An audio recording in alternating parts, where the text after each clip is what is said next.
L'hérétique en arabe al-mubtadi', qui renie les délices ainsi que le châtiment de la tombe, et le musulman normal qui lui œuvre pour jouir de ces délices et échapper à ce châtiment, ont-ils le même carburant spirituel?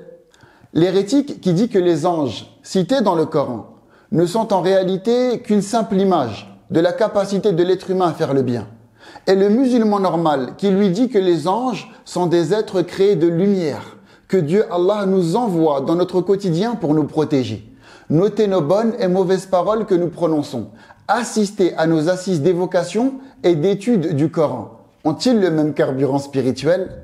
L'hérétique qui dit que le paradis ainsi que l'enfer ne sont juste que des images faisant allusion au repos et au tourment de l'âme après la mort. Et le musulman normal qui lui croit que le paradis est un lieu où il jouira d'innombrables bienfaits de Dieu Allah physiquement, tels que des vêtements de satin et de brocart qu'il touchera, des fruits qu'il goûtera, des odeurs de musc qu'il sentira. Ces deux-là ont-ils le même carburant spirituel? L'hérétique qui pense que les miracles sont des faits se réalisant comme s'ils étaient surnaturels, mais en réalité seraient que des faits purement naturels. Et le musulman normal qui croit lui que les miracles sont des faits surnaturels, que réalise Dieu, Allah, par sa puissance omnipotente, nous montrant ainsi sa grandeur et sa seigneurie de l'univers. Ont-ils le même carburant spirituel? Les oiseaux que Dieu Allah a ressuscités sous les yeux du prophète Ibrahim, que le salut soit sur lui, ne serait qu'un rêve que ce dernier aurait vu pendant son sommeil. La baleine qui a avalé le prophète Yunus, que le salut soit sur lui, ne l'aurait en réalité que juste un peu saisi avec sa bouche, puis relâché tout de suite après. Le prophète Isa Jésus, que le salut soit sur lui, serait en réalité né d'une naissance tout à fait normale, de deux parents mariés.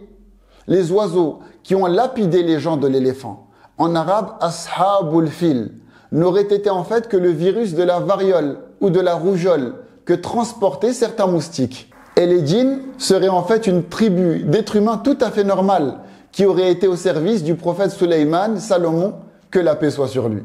Voilà pourquoi ces coranistes ou ces soi-disant réformistes ou plutôt même modernistes qui disent parler de spiritualité sont peu à être assidus à la mosquée, à essayer de combattre leurs âmes et à pleurer par culpabilité et regret pour leurs péchés.